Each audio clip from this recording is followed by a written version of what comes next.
There's a liquid you can buy right now for under $2. It soaks through concrete and tile like water through a sponge. But instead of damage, it leaves behind an invisible seal that has outlasted generations of buildings, wars, and entire industries. That $2 bottle is quietly threatening a $40 billion waterproofing and sealant industry because it works better than anything they sell, and it costs almost nothing. It's not a new invention. It's not a trade secret locked behind corporate patents. It has been sitting in plain sight for over 100 years. And once you know what it is, you'll never look at a leaking basement, a cracked foundation, or a flooded wall the same way again. Here's what makes this story credible. The buildings speak for themselves. Across the United States and Europe, there are concrete foundations that were sealed sometime in the 1940s. During World War II, when materials were scarce and engineers had to be creative, those basements, those tunnels, those load-bearing walls, completely dry, not a drop of moisture. 8 decades later, modern waterproofing membranes come with 10-year warranties. Silicon-based sealants degrade under UV. Epoxy coatings crack when the ground shifts. But this liquid, this cheap, ancient liquid, doesn't just sit on the surface. It becomes part of the concrete itself, growing microscopic crystals inside every pore and hairline crack, filling gaps that no spray or brush could ever reach. When the material heals itself, the seal doesn't break. It gets stronger. This isn't folklore. The liquid has been field tested at a scale that most materials never see. Pittsburgh, 1902. The city's water distribution system was in crisis. Pipes were leaking, infrastructure was failing, and the city needed a solution that could be applied quickly and hold under constant pressure. Engineer George Bartholomew turned to this liquid, applied to joints, seams, and cracked sections, and the system held. Pittsburgh's water infrastructure was stabilized, and the technique quietly entered the engineering playbook. Then came the big ones, the Panama Canal. One of the most ambitious construction projects in human history, carved through tropical rainforest and subjected to relentless moisture, humidity, and hydrostatic pressure from 2 oceans. Engineers used this liquid to waterproof critical sections of the canal locks, structures that are still operational today, over a century later, without a fundamental rebuild. Hoover Dam. When workers poured millions of cubic yards of concrete into the Nevada desert in the 1930s, they had a problem. Concrete that massive generates enormous internal heat as it cures, and it cracks. Those cracks needed sealing permanently, under a reservoir holding back trillions of gallons of water. This liquid was part of the solution. The dam still stands. The water stays where it's supposed to. New York City subway. The tunnels beneath Manhattan are some of the wettest underground spaces on Earth. Groundwater, storm runoff, and the constant pressure of a city above. The original subway engineers, building in the early 1900s, used this liquid to seal tunnel sections and station walls. Portions of that original treatment are still holding, buried under decades of later repairs and paint. So here's the question, and it's the one that changes everything. If this liquid can seal a canal lock that holds back 2 oceans, if it can waterproof a dam holding 1 trillion gallons of water, if it can keep a subway tunnel dry under the streets of Manhattan for 120 years, walk into any big box home improvement warehouse today. You will find an entire aisle dedicated to waterproofing. Membrane sprays, crystalline sealants, and branded buckets. Epoxy injections, hydraulic cement, each one with a price tag between $30 and $200, each one promising permanent protection. But this liquid, the one that built the Panama Canal, that sealed the Hoover Dam, that holds back Manhattan's groundwater, is either missing from the shelf entirely or buried in the back with no label explaining what it actually is or what it can do. This isn't an accident. There's a reason it disappeared from the mainstream conversation, and that reason has everything to do with the $40 billion industry that replaced it. Not because their products visualize, show widget. The hook opens on the $2 price point. Lead with that visual on screen. For the historical proof section, archival footage of the Panama Canal and Hoover Dam will add enormous credibility. The mystery ending should be held on a quiet beat. Let the silence sit before cutting. The liquid is sodium silicate. Chemists call it water glass. You can buy it at a pottery supply store, a pool chemical supplier, or online for roughly $2 a liter. And the reason it outlasts everything the modern waterproofing aisle sells comes down to a single principle. It doesn't coat the concrete. It becomes concrete. When sodium silicate, a solution of silicon dioxide and sodium oxide dissolved in water, is applied to a concrete or masonry surface, something remarkable happens at the microscopic level. The silicate ions don't sit on top of the surface waiting to be scraped off. They migrate inward, drawn through the capillary network of pores that runs through every piece of cured concrete like a sponge. Once inside, they meet the concrete's natural chemistry. Concrete is alkaline. It contains calcium hydroxide, a byproduct of the cement curing process. When silicate ions encounter calcium hydroxide inside the pore structure, they react. They don't just bond, They crystallize. The reaction produces calcium silicate hydrate, the same compound that gives concrete its structural strength in the first place. The result is a three-dimensional crystalline lattice growing inside every pore, every hairline crack, every microscopic void in the concrete matrix. The pores don't just get coated, they get filled with mineral crystals that are chemically bonded to the surrounding material. This is not a seal you apply to concrete. This is concrete repairing and densifying itself, triggered by a $2 catalyst. Here is the critical difference between sodium silicate and everything else on the waterproofing shelf. Every paint, every membrane, every polymer coating works by adhesion.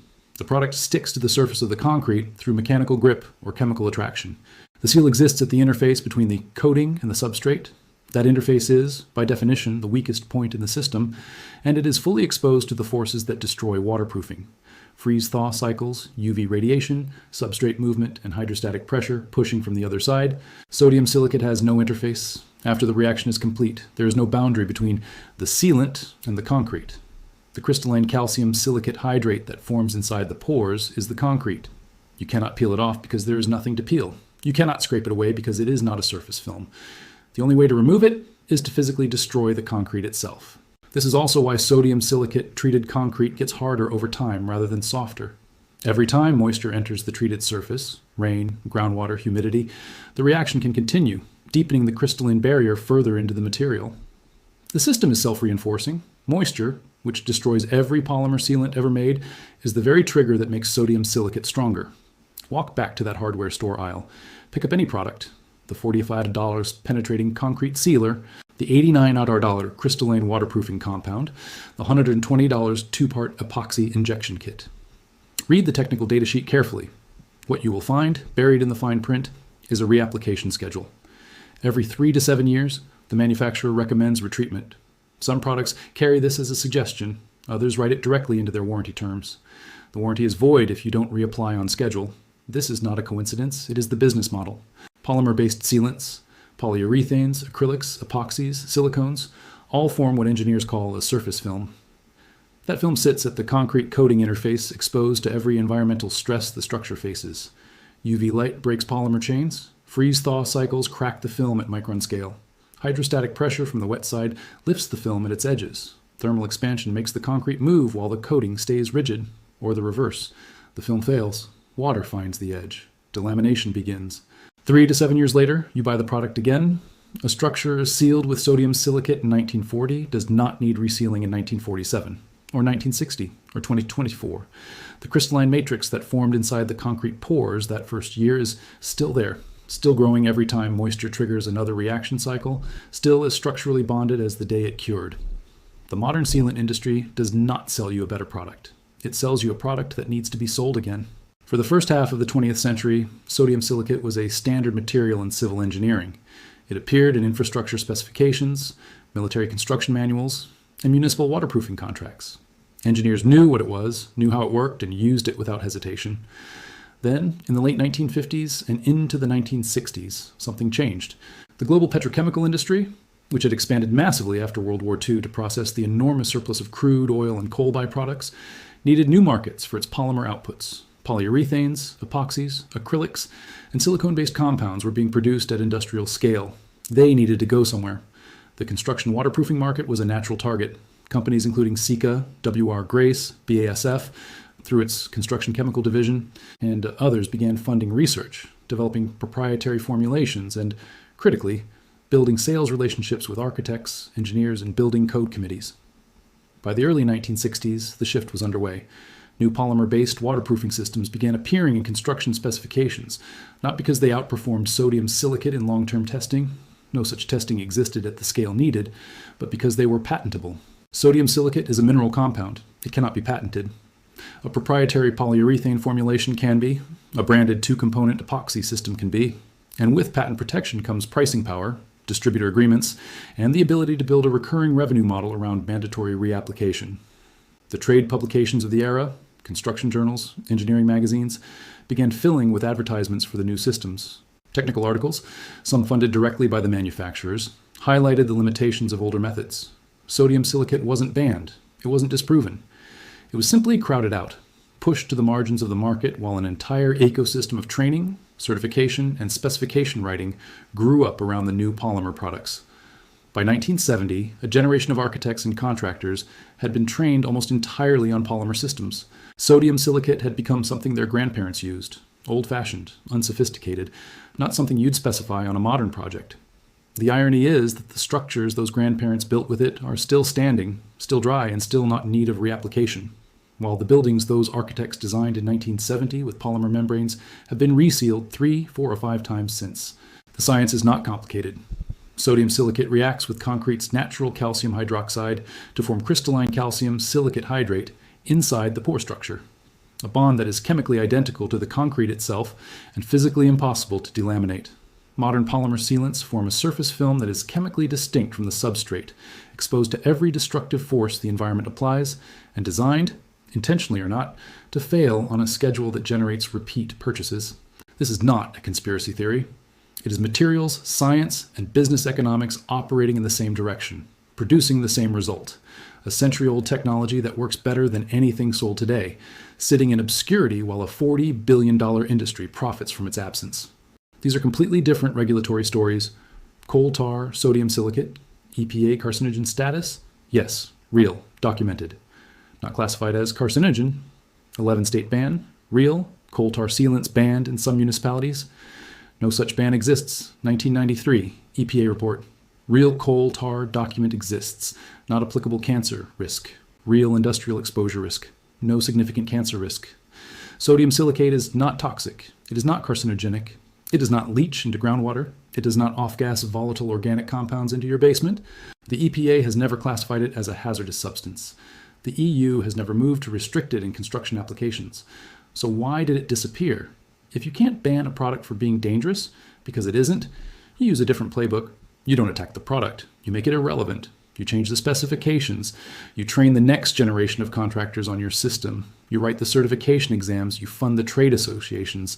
You become so embedded in the infrastructure of the construction industry that no architect, no engineer, and no building inspector ever thinks to ask whether something simpler and cheaper might work just as well. That is what happened to sodium silicate. And understanding how it happened tells you something important, not just about waterproofing, but about how mature industries protect themselves from cheap competition.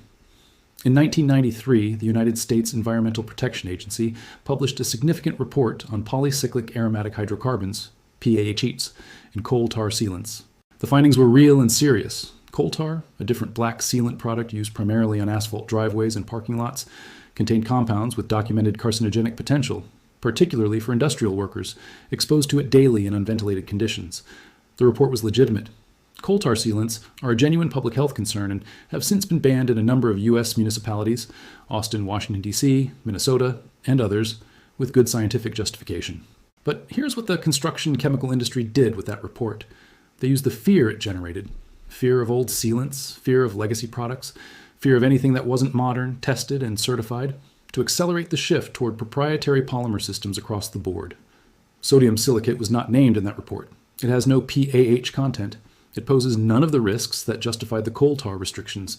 But in the marketing communications that followed, the trade magazine articles, the contractor training seminars, the building code update discussions, the message that landed was simpler and much more useful to the industry.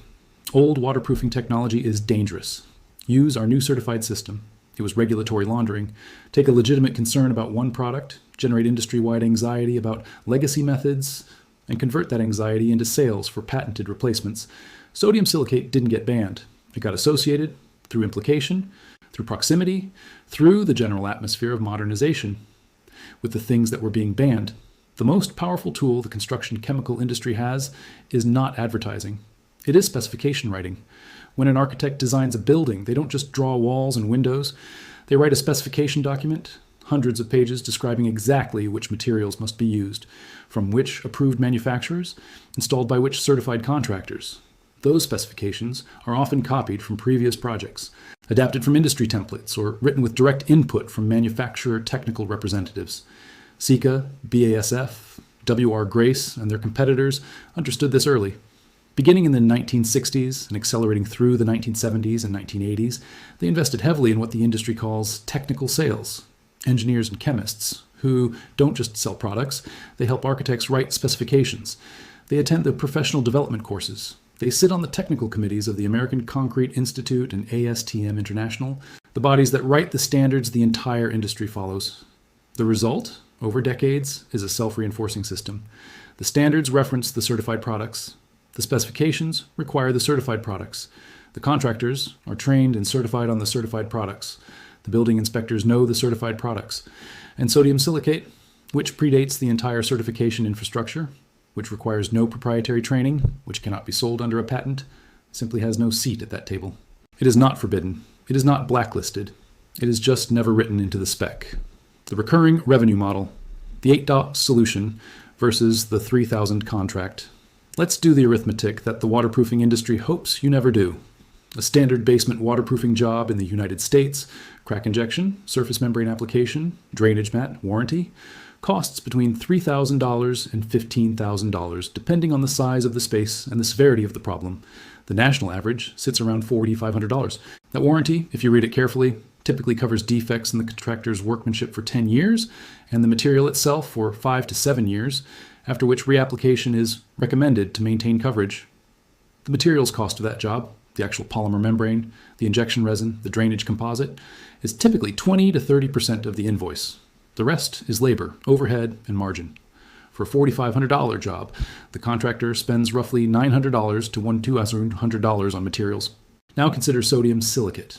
A 1-gallon jug, enough to treat approximately 400 square feet of concrete at full penetrating concentration, costs between $8 and $15, depending on the supplier.